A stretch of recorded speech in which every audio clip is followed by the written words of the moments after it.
자, 주제 6번 크리스토교 세계에 대한 내용을 공부하고 있죠. 근데 오늘은요, 두 번째 단원인 비잔티움 제국에 대해서 알아보도록 할게요. 비잔티움 제국, 우리 예전에 한번 들어봤는데, 한마디로 비잔티움 제국은 또 다른 이름으로 불릴 수 있죠. 어떤 이름으로? 이스턴 롬이라고 할 수 있죠. 뭐야? 동로마. 동로마 제국을 다른 말로 비잔티움 제국이라고도 하는 거예요. 그러면 동로마가 있으면 뭐도 있었겠니? 서로마도 있었죠? 그 서로마는 어떻게 됐어? 저번 시간에 배웠잖아요. 어떻게 됐니? 망해버렸죠. 476년에 서로마 제국은 누구한테 망했다? 게르만에 의해서 망했다. 근데 서로마는 이렇게 망했지만 동로마는요, 서로마가 망한 이후에도 무려 어느 정도 기간 동안 쭉 이어갔을까요? 무려 1000 year이에요. 어, 몇 년이에요? 그렇죠. 1000년이에요. 1000년. 그래서 이 동로마 제국은요, 무려 1000년 동안 서로마 멸망 이후 1000년간 지속된 그런 엄청난 제국이에요. 그 얘기는 그만큼 동로마 제국은 서로마에 비해서 상당히 강한 국가였구나라는 걸 알 수 있겠죠. 그러면 왜 이렇게 비잔티움 제국, 동로마 제국은 강한 국가가 되었는지 이번 시간에 한번 보도록 할게요. 자, 일단 우리 저번 시간에 서로마 같은 경우에는 게르만에 의해서 멸망된 이후에 그 이후에 프랑크 왕국이 서로마 지역을 통치하고 그 이후에 여러 제후 국가들이 분리되는, 분열되는, 즉 무슨제 사회가 이어졌죠? 그렇죠. 봉건제 사회가 유지가 되었단 말이야. 봉건제 사회는 황제가 쎄 약해, 한마디로.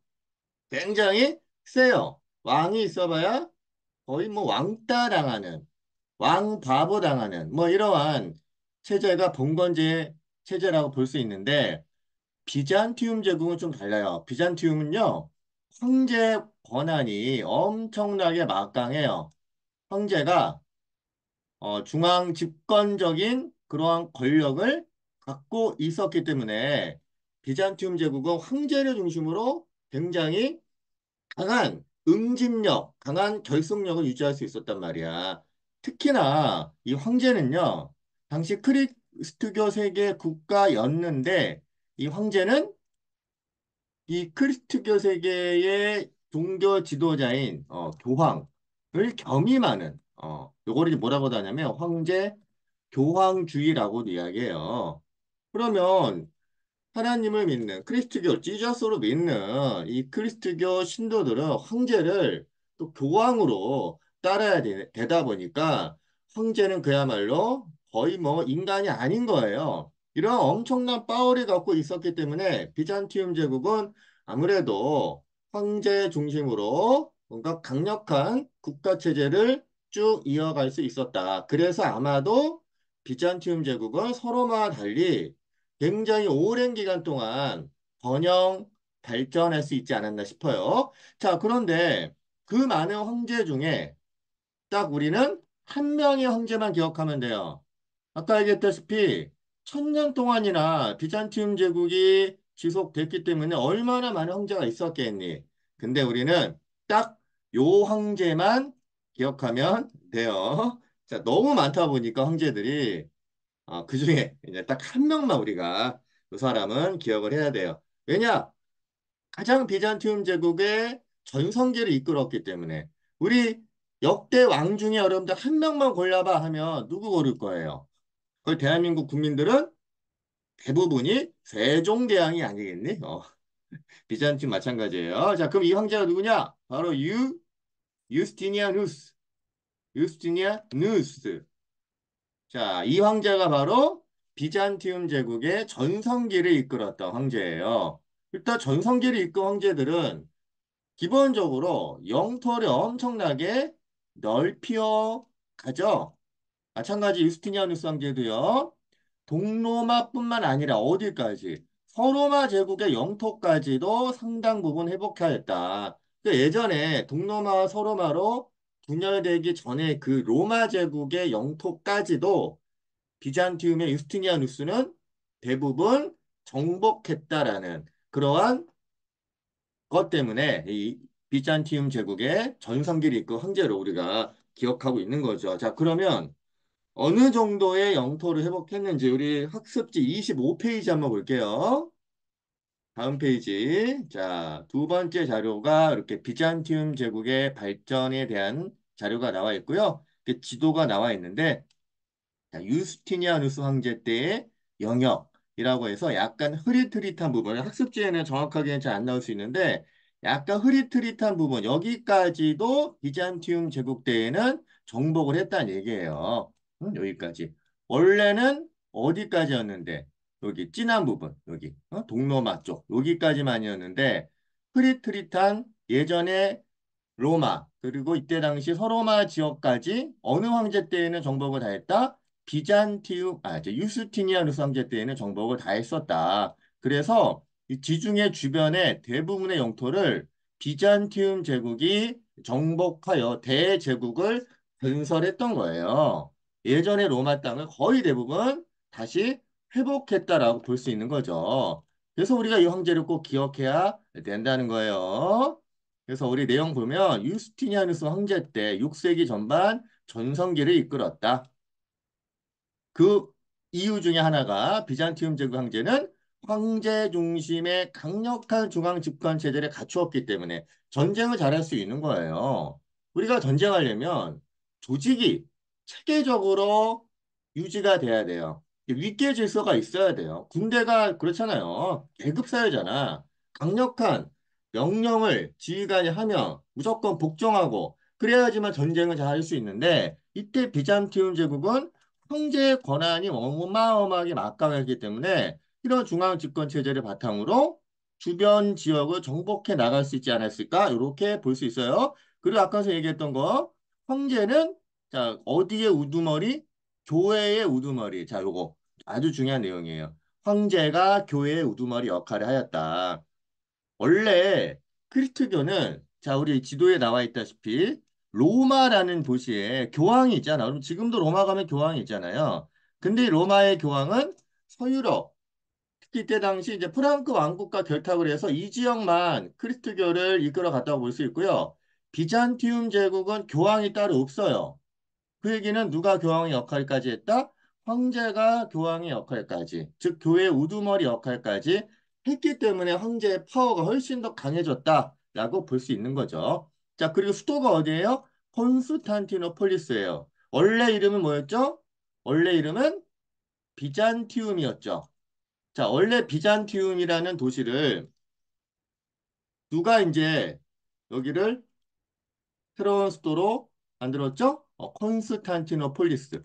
그래서 여기가 이제 콘스탄티누스의 황제 이름을 따서 콘스탄티노폴리스로 이름이 이제 바뀌었고 여기가 비잔티움 제국의 수도가 되는 거죠.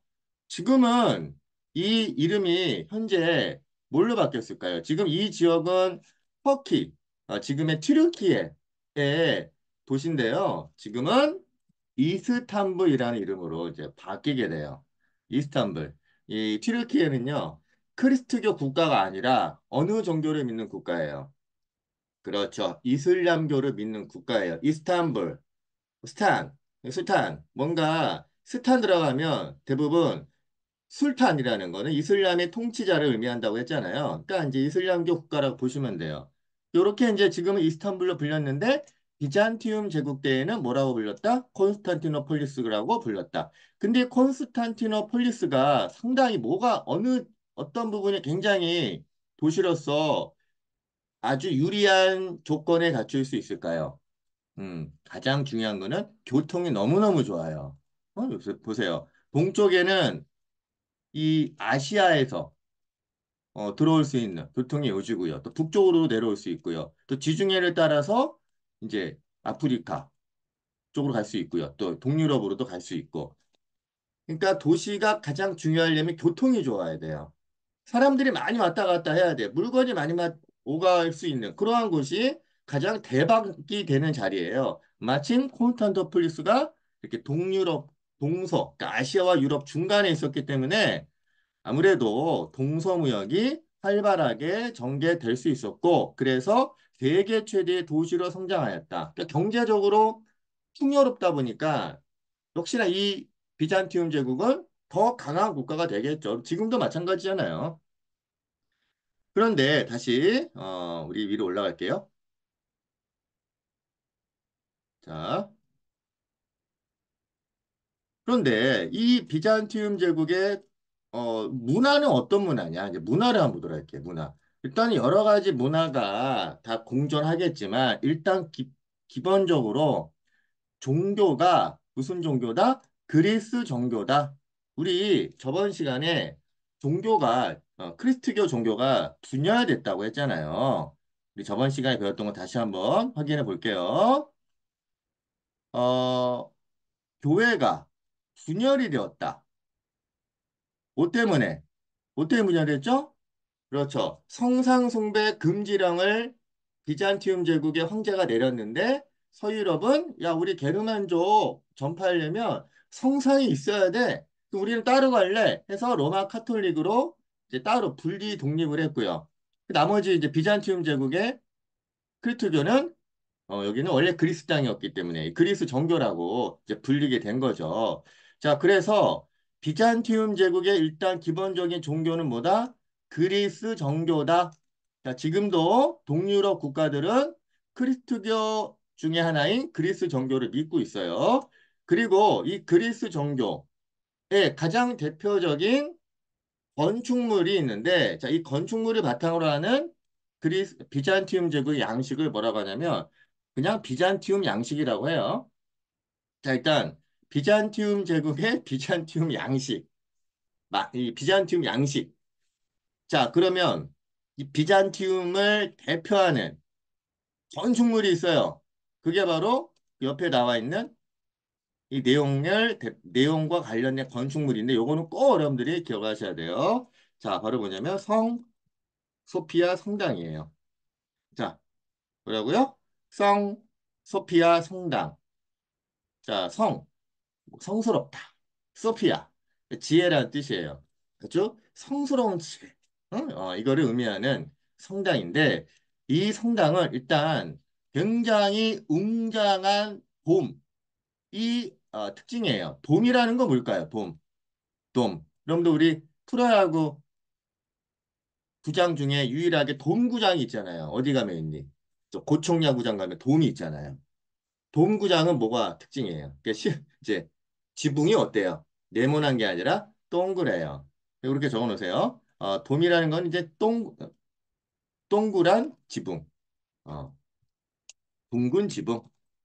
근데 그 둥근 지붕이 엄청나게 높고 커요. 자, 이거를 이때 당시 엄청난 이 스케일의 성당을 이렇게 돔으로 만들었고, 그 다음에 화려한 모자이크, 이 모자이크 방식, 이 기법이 어떤 식으로 그림을 그리는 걸까요? 우리 미술 시간 여러분들 배웠는지 모르겠는데, 모자이크는 접착제로, 접착제를 바르고, 접착제를, 접착제 위에 색깔, 색깔의 뭐 모래 같은 거, 모래를, 모래로 장식하는, 뭐, 여러 방식이 모자이크 양식이다. 이렇게.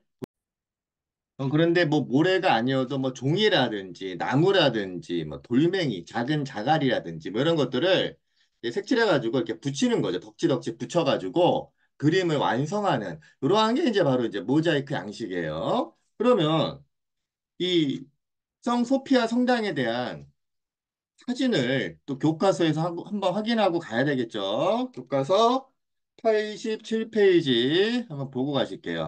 왼쪽에 있는 이분이 바로 유스티니아누스 황제고요. 이 유스티니아누스 황제 때 이 성 소피아 성당을 완성했다. 이렇게 또 보시면 돼요. 그래서 자, 이 성 소피아 성당 이 보이죠? 보세요. 안에 보면 벽화가 그려져 있는데 벽화가 여기에 이제 이렇게 여러분들 뭔가 이렇게 덕지덕지 그리고 막 이렇게 붙인 거예요. 이렇게 막 색깔을 넣어가지고 이게 바로 무슨 양식이다? 모자이크 양식이다. 아기 예수를 아는 성모 마리아와 황제 부부. 이 황제가 어떤 황제일까요? 부부가 있네. 황제와 황후까지 있네요. 이때 황후가 굉장히 유스티니아누스 황제를 잘 이끌었던 황후래요. 아주 카리스마가 넘치는. 그래서 황제 부부가 같이 모자이크로 그려져 있어. 가운데 물론 성모 마리아와 아기 예수님이 계신데 양 사이드에 황제 부부가 있네요. 이 황제 누굴까요? 아까 좀 얘기했죠? 유스티니아누스 황제라고 보시면 돼요. 자, 그리고 오른쪽에 보면 천장이 이렇게 있는데 천장이 동그랗죠? 이게 바로 돔이에요. 밖에서 보면 이렇게 굉장히 엄청난 규모의 돔 지붕으로 만든 이 성당이 성소피아 성당이다. 근데 보니까 옆에 특이한 게 있네요. 뭐가 있을까요? 뭐가 있어? 자, 왼쪽에 뾰족한 이렇게 첨탑이 있죠. 어? 요거 미너렛이라고 하는 요거는 어디다가 만든 거예요? 그렇죠. 이슬람 사원이 모스크에 만든 거죠? 그러면 왜 이 성소피아 성당이 모스크가 네 개씩이나 모스크에서는 첨탑이 있느냐? 아, 안타깝게도 비잔티움 제국은 나중에 배우겠지만 오스만 튀르크족에게 멸망당하는데 이 오스만 튀르크족은 이슬람 세력이다 보니 이 사람들이 이 성소피아 성당을 정복한 다음에 이거를 리모델링 했다. 이렇게 보시면 돼요. 한마디로 성당을 모스크 사원으로 리모델링 했다. 자, 근데 우리 이슬람 종교는 그림을 그리면 안 되잖아요. 사람을 그리면 안 되죠. 그래서 아라베스크라는 무늬로 막 장식했다고 했죠. 근데 자기네들이 여기를 모스크로 쓰고 싶은데, 자, 어떤 그림이 있었어? 아까 얘기했다시피, 그 또 크리스트교의 성모 마리아와 예수님이 그려져 있네? 그럼 이걸 어떻게 했을까, 이 사람들이? 전부 다 시멘트를 발라버린 거예요. 그래서 싹 다 지워버린 거예요. 이 엄청난 작품을 오스만 투르크가 이걸 다 없애버린 거죠. 근데 다행히도, 야, 이거 좀, 이런 거 너무한 거 아니냐. 그래서 다시 이거 좀 벗겨낸 거예요. 벗겨냈어요. 그래서 이렇게 드러난 거예요. 근데 이제 다 벗겨내서 이 모자이크로 만든 벽화들이 보여지고는 있지만 좀 약간 천으로 가리긴 했대요. 왜냐하면 지금도 이 성소피아 성당을 지금 오스만 튀르크는 지금 튀르키예잖아요. 이 튀르키예의 사람들이 여기에서 이 모스크로 이게 종교 이슬람 종교의 사원으로 기도도 하고 예배도 드리고 하다 보니까 어쩔 수 없이 또 예전의 그림들은 살짝살짝 이렇게 가려놓기도 했다고 해요. 그러니까 결국 이 성소피아 성당은 원래는 그리스 정교, 그러니까 크리스트교의 성당이었는데 지금은 이슬람의 사원, 모스크로 사용이 되고 있다라는 굉장히 특이한 그러한 역사적인 의미와 어떤 특징이 있고요. 그리고 일단 건축물 자체가 일단 너무너무 아름다워요. 그래서 우리가 이 터키, 튀르키예 갈 때면 무조건 첫 번째 봐야 될 건축물은 바로 뭐다? 이 성소피아 성당이에요. 그래서 여러분들 요거는 지금 우리가 가볼 수는 없기 때문에 그 수업 시간에 이와 관련된 영상을 한번 보면서 간접 경험하고 오도록 할게요. 자, 우리 유튜브에서 본 것처럼 이렇게 성소피아 성당 대단히 파란만장한 그런 우여곡절을 겪고 있었고 지금 현재에도 모스크로 이용되기 때문에 얼마든지 우리가 직접 한번 가볼 수 있는데 한번 여러분들 꼭 한번 선생님들 아직 가보지 못했지만 여기는 갔다 와봤으면 좋겠네요. 자, 그리고 마지막 유스티니아누스 황제가 강력한 황제의 권력을 그냥 말로만 갖고 있으면 안 된다고 싶었는지 법전을 하나 만들어요. 이걸 바로 유스티니아누스 법전이라고 해요. 자기 이름을 따서. 보통 이제 법전은 누가 만들었느냐가 중요하기 때문에 그 사람의 이름을 따서 법전의 이름을 만들어요. 우리 예전에 함무라비 법전, 함무라비 왕이 만들었잖아. 그리고 유스티니아누스 법전, 유스티니아누스가 만든 거고요. 또 나중에 우리 나폴레옹 배울 거거든. 그래서 그 법전은 나폴레옹 법전이에요. 자, 어쨌든 자, 유스티니아누스 법전을 이때 비잔티움 제국에서 만들었고요. 이 법전은 현재 유럽 대부분의 국가들이 이 법전을 많이 본따서 만들고 있다고 해요. 우리 아까 교재 학습지 25페이지 여기 밑에 다시 한번 보면 밑에 내용 다시 한번 보고 가실게요. 비잔티움 제국의 문화는 일단 기본적으로 그리스 종교이다. 같은 크리스트교 국가인데 성상 숭배를 금지했던 그러한 크리스트교 국가였고요. 그리고 건축 분야에서는 웅장한 동과 화려한 모자이크를 특징으로 하는 자, 이 대표적 건축물 뭐였다? 뭐였다? 성 소피아 성당이었다. 자, 이걸 특징으로 하는 비잔티움 양식이 발달하게 되었다라는 것까지 오늘 배웠고요. 그리고 이제 비잔티움 제국은 이렇게 잘 나가다가 결국 누구한테 망했을까요? 오스만 제국한테. 자, 오스만 투르크 제국한테 망하고요. 이때부터 이 지역은 크리스트교 국가가 아니라 이슬람 국가인 오스만 투르크의 지배를 받고 현재까지도 이슬람 국가로 이어져 오고 있네요. 그래서 여러분들 튀르키예 가면요.